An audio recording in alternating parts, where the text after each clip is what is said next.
C'est l'heure du journal de l'Afrique, soyez les bienvenus sur France 24. À la une ce soir, le déconfinement progressif et partiel dans les deux plus grandes villes du Nigeria. À Abuja, la capitale, ce sont les administrations et les banques qui ont repris ce lundi. Des banques prises d'assaut par les habitants. Les précisions dans un instant de notre correspondant Moïse Gomis.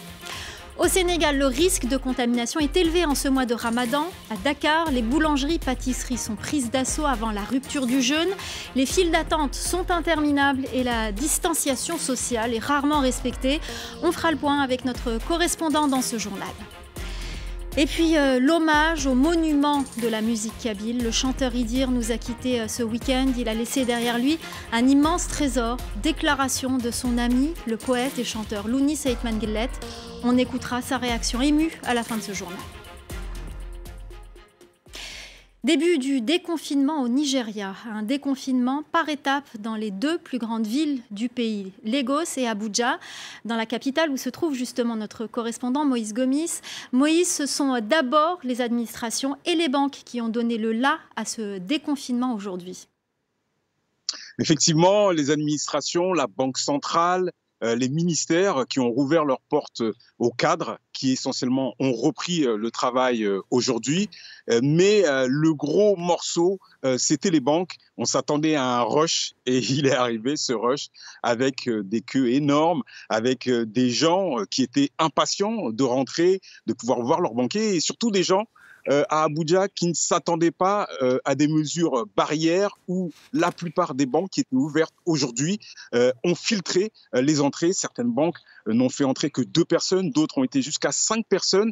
Et donc, on a eu beaucoup d'agacements, beaucoup de gens qui étaient irrités, qui ne pouvaient pas rentrer à l'intérieur des banques alors qu'on est en début de mois et que beaucoup de personnes voulaient déposer leur chèque ou faire certaines opérations.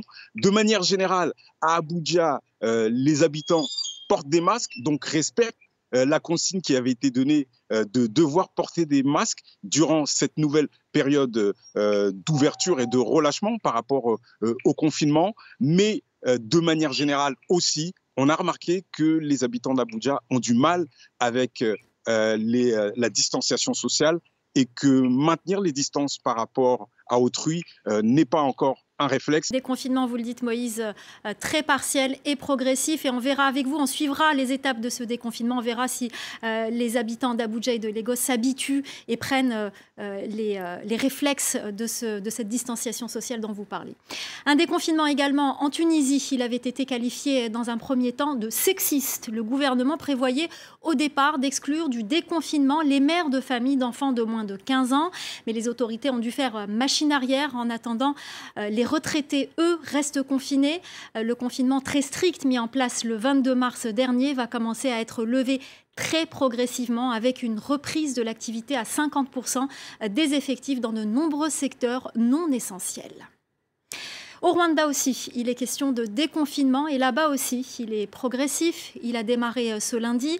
Dans les rues de Kigali, l'activité a doucement repris. Les habitants de la capitale ont commencé à sortir de nouveau. Des petites entreprises rouvrent et des athlètes s'entraînent dans les rues. La vie reprend tout doucement son cours. Direction l'Afrique du Sud, avec plus de 6000 cas de coronavirus. C'est le pays le plus touché du continent. Un confinement strict de 5 semaines a été imposé, mais il est progressivement allégé.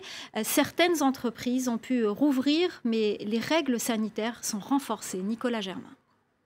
En Afrique du Sud, certains secteurs, notamment la maintenance, le bâtiment et les mines, ont repris du service avec parfois un tiers des employés sur place. 1,5 million de Sud-Africains ont repris le chemin du travail lundi. Parmi eux, ce gérant d'un garage. The biggest relief to come back to work, of course it does. Yes. We have to get back to normal life. Normally March, April is our busy time due to Easter weekend, people going away, you know, there's a lot of people that travel during that time, so it took a big knock on us, staff as well. Le confinement strict a duré 5 semaines, il est progressivement allégé.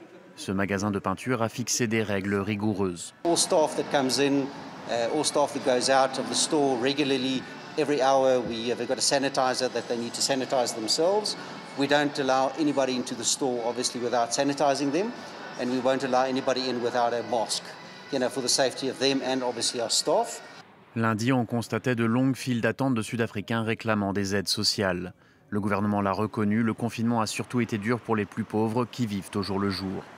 We are scared of coronavirus, but since we know that the procedures are there, we can defeat it through following the rules.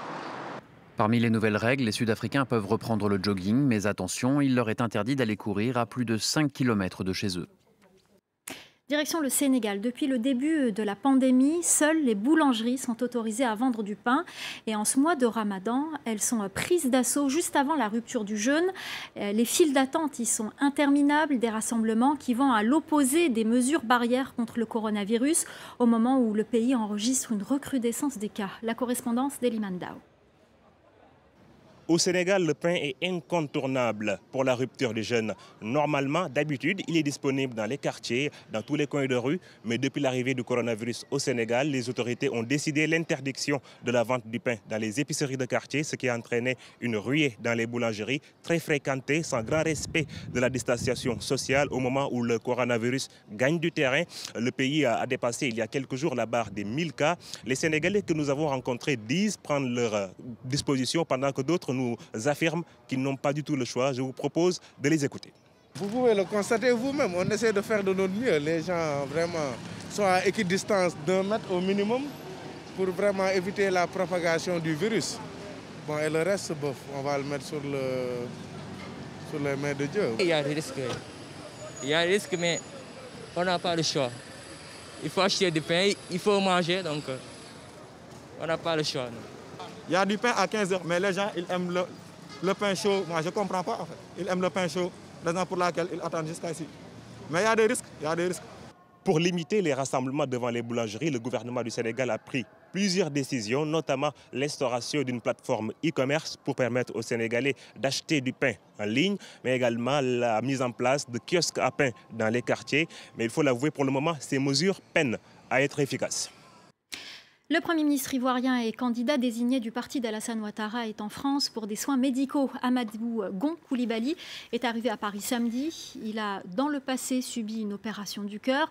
Son intérim est assuré par Ahmed Bakayoko, ministre d'État, ministre de la Défense. La Côte d'Ivoire a fermé ses frontières en raison de l'épidémie du coronavirus. Au Togo, la pandémie n'arrête pas la vie politique. Fornia Simbe a été investi pour un 4e mandat à la tête de l'État.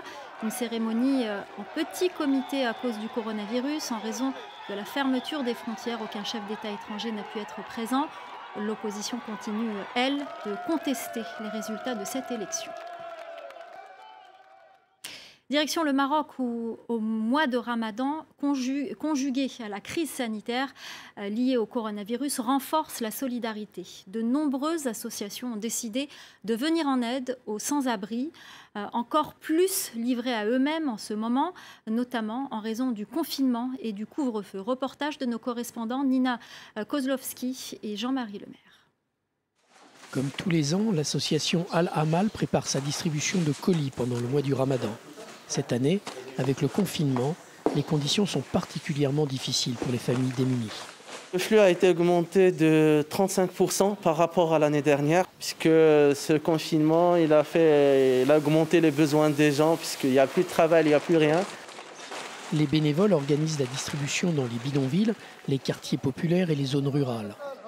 Au total, l'ensemble des associations parviennent à aider 5000 familles dans le besoin à travers tout le royaume. La période du Ramadan est propice à la générosité et cette année, le mouvement est encore amplifié par la crise du Covid-19. Dans les cuisines de ce grand restaurant, les équipes préparent quotidiennement 500 repas destinés aux sans-abri qui seront distribués par une association. Nos restaurants étant fermés, on a une perte d'activité totale. Il fallait bien contribuer d'une manière ou d'une autre et on n'allait pas rester les bras croisés. Avec l'instauration du couvre-feu, il a fallu trouver une solution pour les gens contraints à vivre dans la rue. L'État a réaménagé 90 centres en foyers d'hébergement sur tout le territoire qui bénéficient à 5100 logis. Ici, c'est une école qui a été réhabilitée en moins d'une semaine. Dans ces centres d'accueil, les règles sanitaires sont scrupuleusement respectées. À ce jour, aucun bénéficiaire n'a été testé positif au Covid-19.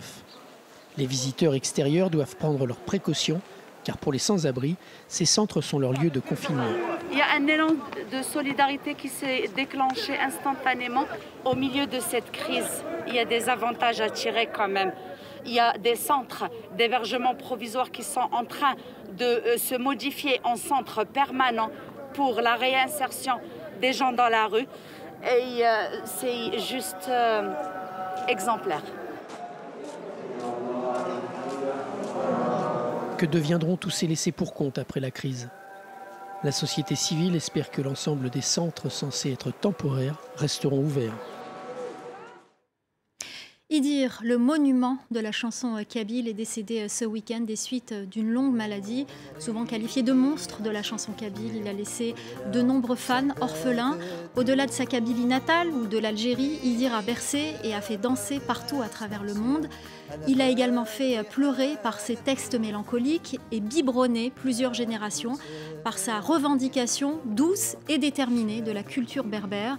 Nous avons pu joindre tout à l'heure son ami Louni Saïd Menguellet, lui aussi monument de la chanson kabyle. Le son est grandi, il faut du temps pour s'habituer à une telle perte. Et c'est quelqu'un qui va nous manquer à tous. C'est quelqu'un dont on a encore besoin. Notre chanson a besoin de gens comme lui. Il va laisser derrière lui une œuvre qui va lui survivre, une œuvre immortelle. C'est quelqu'un qui a su mettre la chanson kabyle à la portée de l'oreille occidentale sans la dénaturer, tout en lui gardant son naturel kabyle. Et ça, c'est un tour de force dont se lui dire on a été capable. Chanter en kabyle, chanter en berbère, c'est déjà un engagement en soi. Il a toujours été présent dans les grands moments, dans les moments difficiles. Et Dieu sait si on a connu des moments difficiles. On n'est pas éternel. Il faut accepter le fait de perdre des gens, comme dire, et laisser des trésors dont on doit prendre soin. Et dont justement la nouvelle génération doit s'inspirer. Ils n'auront pas à rougir devant n'importe quelle culture autre que la leur. Et on va se quitter justement en musique avec la chanson qui a rendu célèbre Idir Ayava Vainouva. Restez avec nous, l'info continue sur France 24.